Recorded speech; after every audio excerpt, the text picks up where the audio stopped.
Hey guys, Dr. Cam here with Ground to Overhead PT, coming back to you for your daily body armor. Today we're going to talk about a simple variation for an overhead press.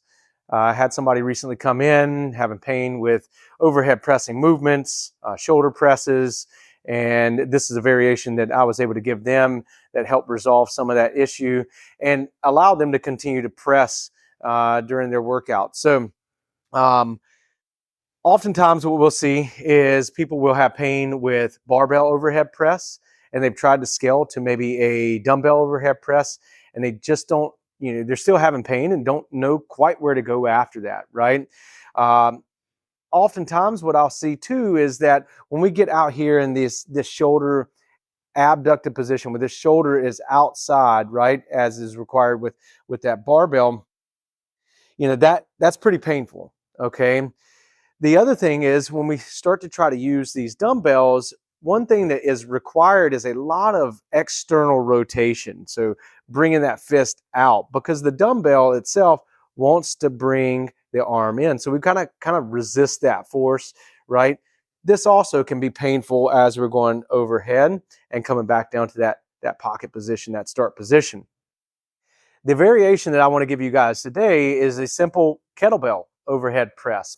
The reason I like this is because now, once we've got the kettlebell in our hand here, right, it actually does not require the same amount of external rotation force at the shoulder that the dumbbell requires. Therefore, it kind of sets us up in a better position to be able to press overhead without having that same amount of pain. Okay, I want to make sure the pain is at a tolerable or manageable level here, right?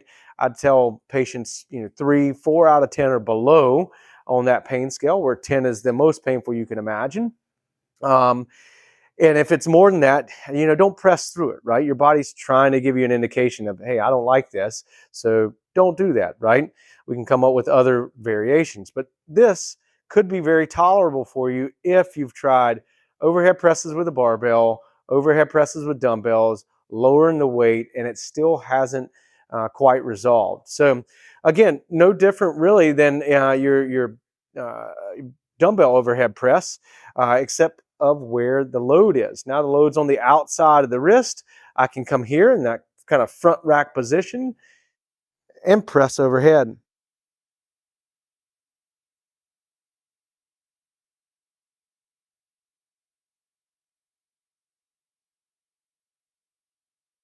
Much more tolerated, I'll find sometimes. The other thing that the kettlebell does, right, is because of where it's located, okay, it might not require as much shoulder flexion, okay? And again, when that shoulder is irritated, sometimes that overflexion or additional flexion there, along with that external rotation that's required by a dumbbell, can be quite irritating. So try this one out, guys, if you're having some pain with overhead presses. Really, really like this one based on the kinematics of it. Go ahead and subscribe and like the page. Reach out if you have any questions, and I'll see you next time for your daily body armor.